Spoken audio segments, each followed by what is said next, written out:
Hi viewers, welcome to our channel. ప్రస్తుతం మనతో పాటు senior journalist Damu Bala sir ఉన్నారు. వారితో మాట్లాడారు. నమస్కారం sir. No. Sir, director Trivikram గారి పైన బాబు గోగినేని గారు విమర్శలు చేశారని చెప్పేసి కొన్ని వార్తలు రావడం చూస్తున్నాం సార్.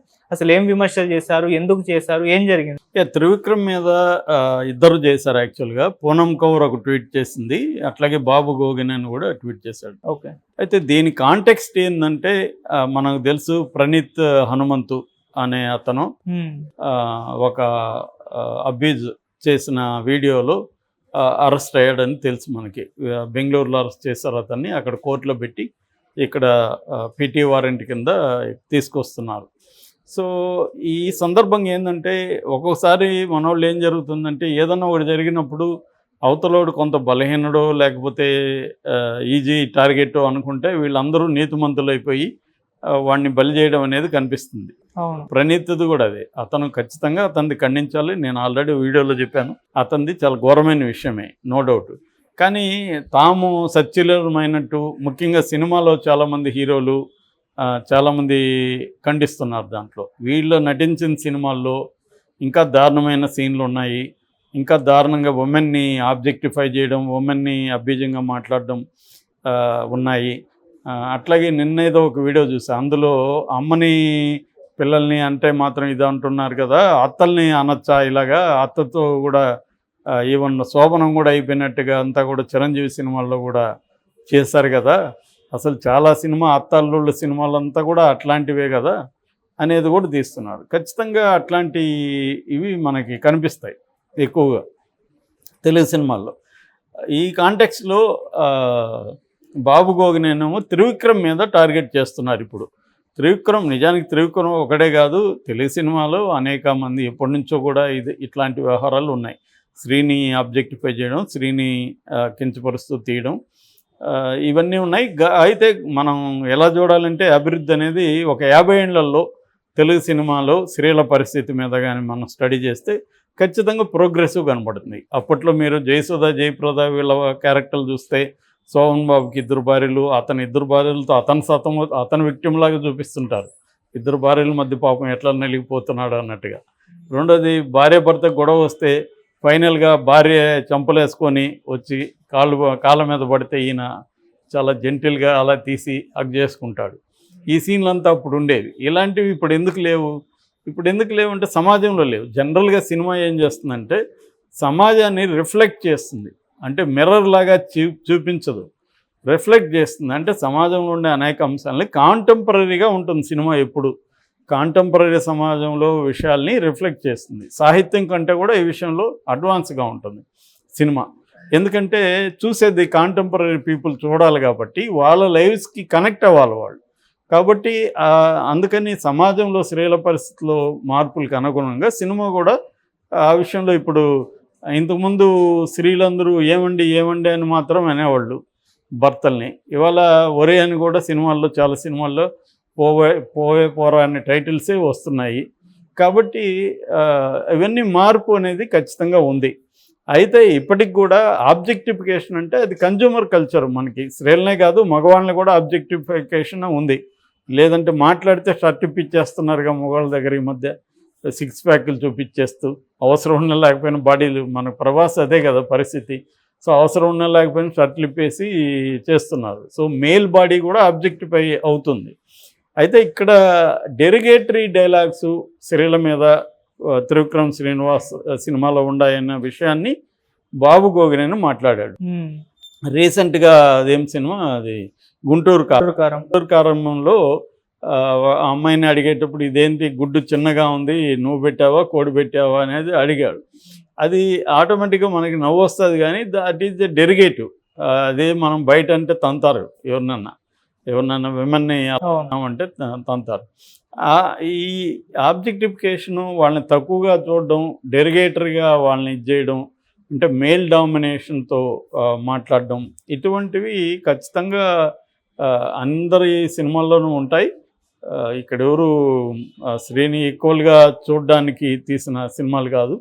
సో త్రివిక్రమ్ సినిమాలు నేనైతే ఎక్కువ చూడలేదు, కానీ అతని సినిమాల్లో కూడా మనకు కనబడతాయి.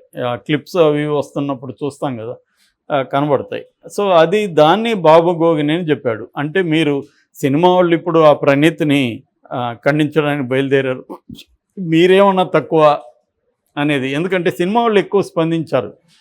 సుధీర్ బాబు, చాలామంది, మన విష్ణు, మంచు మనోజు, అవును. అతను ఎవరు, చిరంజీవి, సాయిధరం. సాయి ధర్మతేజ, వీళ్ళు చాలా అగ్రెసివ్. మరి సాయి ధర్మతేజ వాళ్ళ మామయ్య సినిమాల్లోనే బోల్డ్ ఘోరం అంతా ఉంది. చిరంజీవి సినిమాల్లో స్త్రీలని ఎట్లా చూడడం అంటే ఫిమేల్ సెక్సువాలిటీని కంట్రోల్ చేయడమే హీరో పని అనమాట చాలా సినిమాల్లో. దాని మీద మా ఫ్రెండ్ బ్రహ్మాండమైన బుక్ కూడా రాశాడు, మెగాస్టార్ అని. దాంట్లో ఆయన ఈ చాప్టర్లంతా కూడా చర్చించాడు, ఎట్లా ఫిమేల్ సెక్సువాలిటీని మేల్ హీరో కంట్రోల్ చేయడం అనేది చిరంజీవి సినిమాలో ఎలా ఉంటుందో ఆ బుక్ చదివితే, మెగాస్టార్ అనే బుక్ మనకు బాగా అర్థమవుతుంది. కాబట్టి ఒక రకంగా బాబు గోగిని అనేది కొంతవరకు కరెక్టే ఇక్కడ. ఎందుకంటే వీళ్ళు వచ్చి ఇప్పుడు ప్రణీత్ని తిట్టడం మొదలుపెట్టారు, వీళ్ళ సినిమాల్లో వీళ్ళు ఏం చేస్తున్నారు అన్న చర్చ వచ్చింది. అదొకటి. ఇక పూనం కౌర్ ఏం చేస్తుందంటే, ఆమె ముందు నుంచి కూడా ఇటు పవన్ కళ్యాణ్ క్యాంటీగా అనేక ట్వీట్లు చేస్తుంటుంది. ఆమె పవన్ కళ్యాణ్ బాధితురాలని చెప్పుకుంటుంది.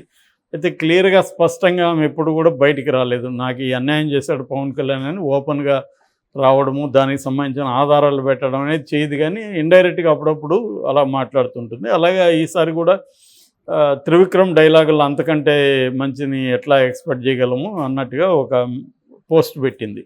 అంటే ఆమె చెప్పింది ఏంటంటే, జల్సాలో బ్రహ్మానందం పవన్ కళ్యాణ్ మాట్లాడుతున్నప్పుడు రేపుకు సంబంధించిన డైలాగులు రన్ అవుతుంటాయి అనేది చెప్తున్నారు. నాకు అది గుర్తులేదు ఆ సీను. మొత్తానికి అక్కడ అటువంటివి ఉన్నాయనేది ఆమె చెప్పింది. త్రివిక్రమ్ అంతకంటే మెరుగైనవి త్రివిక్రమ్ నుంచి ఆశించలేమని. దాంతో ఒక అతను ఎవరు ఆమెకి కౌంటర్ ఇస్తూ, త్రివిక్రమ్ టాలెంట్ గురించి నువ్వేం చెప్పేది అన్నట్టుగా, అంటే నువ్వు నీ అనుభవం నుంచి చెప్తున్నావు, నేను నా అనుభవం నుంచి చెప్తున్నాను, త్రివిక్రమ్ అనేవాడు ఎంత ఘోరంగా ఉంటాడో నాకు తెలుసు అనేది ఆమె. గురూజీ కాదు అతను, ఇటువంటి ఒక డర్టీ క్యాండిడేట్ అన్నట్టుగా ఆమె రాసింది. ఓకే. సో దీని మీద ఇప్పుడు చర్చ జరుగుతుంది. అంటే త్రివిక్రమ్ని ఇప్పుడు ఈ ప్రణీత్ హనుమంతు దీంట్లోకి లాగారు. అంటే ఇది ఎక్కడో స్టార్ట్ అయ్యి చర్చ మారిపోయింది. అంటే అదేదో సామెత ఉంది కదా, మనం మాత్రం వేరేవాడేదో చేసినప్పుడు మనం సత్శీలురైనట్టు, మనం అంతా కరెక్ట్గానే ఉన్నట్టు. ఇది జనరల్గానే సమాజంలో ఉండే ఇది. ఎవరైనా అవినీతి పరుడు దొరికిపోతే వాడిని తిడుతుంటారు.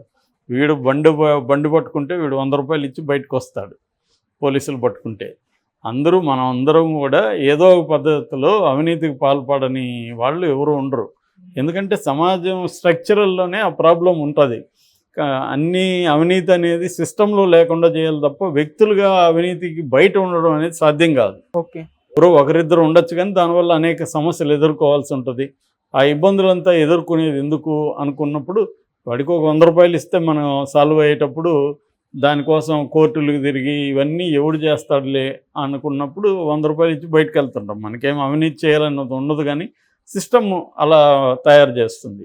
సో దాన్ని మార్చాలి తప్ప ఇండివిజువల్స్గా అందరినీ మీరు సత్యలంగా ఉండాలని చెప్పడంలో మీనింగ్ లేదు. ఓకే. అట్లాగే ఇది కూడా ఏంటంటే, ఇవాళ మీడియాలో ఏమైపోయిందంటే, ఈ కల్చరు ఈవెన్ పిల్లలతంతా కూడా బీభత్సమైన డ్రెస్సులు వేయించి పిల్లల దగ్గర బీభత్సమైన పాటలకి డ్యాన్సులు వేయించడం, వాళ్ళని ఎక్స్పోజ్ చేయించడం చిన్నప్పటి నుంచే ఒక ఇది వచ్చేస్తుంది. అంటే కెరీర్ని పిల్లల ద్వారా వాళ్ళని పాపులర్ చేసేసి, పిల్లల్ని పెద్ద ఎత్తున వాళ్ళని ఒక ఇన్వెస్ట్మెంట్ లాగా చూసి, వీళ్ళ ద్వారా డబ్బులు సంపాదించేద్దాం, వీళ్ళని పాపులర్ చేసేద్దాము అన్న ఒక యావ్ అనేది బాగా పెరిగింది. ఇవాళ దానికి తగిన ఆపర్చునిటీస్ కూడా పెరిగాయి. సో ఈ దీంట్లో నుంచి పిల్లల్ని ఆబ్జెక్టివ్గా చూడడం, ఎరోటిక్ ఆబ్జెక్టివ్స్గా చూడడం అనేది కల్చర్ బాగా పెరిగింది. సో దీనికి సంబంధించి పోర్ను కూడా, చైల్డ్ పోర్న్ అనేది ప్రపంచవ్యాప్తంగా కూడా ఇది ఒక పెద్ద భూతంలాగా అయిపోయింది. నిజానికి దాని ఎఫెక్ట్ ఆ పిల్లల మీద చాలా సివియర్గా పడుతుంది. రేపు ఆ మానసిక గ్రోత్ అనేది ఖచ్చితంగా ఇబ్బంది అవుతుంది. అంతెందుకు, మామూలుగా ఓటీటీలోనే బీభత్సంగా వస్తున్నాయి. ఇప్పుడు స్మార్ట్ ఫోన్ పిల్లలకి ఇచ్చేస్తున్నారు. చాలామంది పెద్దవాళ్ళ కంటే పిల్లలు చాలా యాక్టివ్గా స్మార్ట్ ఫోన్ని డీల్ చేయగలుగుతున్నారు. సో అందువల్ల వాళ్ళకి నువ్వు ఎన్ని చైల్డ్ ఇది పెట్టినా, రెస్ట్రిక్షన్లు పెట్టినా, ఎక్కడో చోట ముఖ్యంగా ఆండ్రాయిడ్ ఫోన్లు అయితే వచ్చేస్తూ ఉంటాయి, యాడ్లు అవన్నీ, పోర్ను అన్నీ వచ్చి, న్యూడిటీ అన్నీ వచ్చేస్తుంటాయి. కాబట్టి ఇవాళ చాలా డిఫికల్ట్ ఈ విషయాలన్నీ.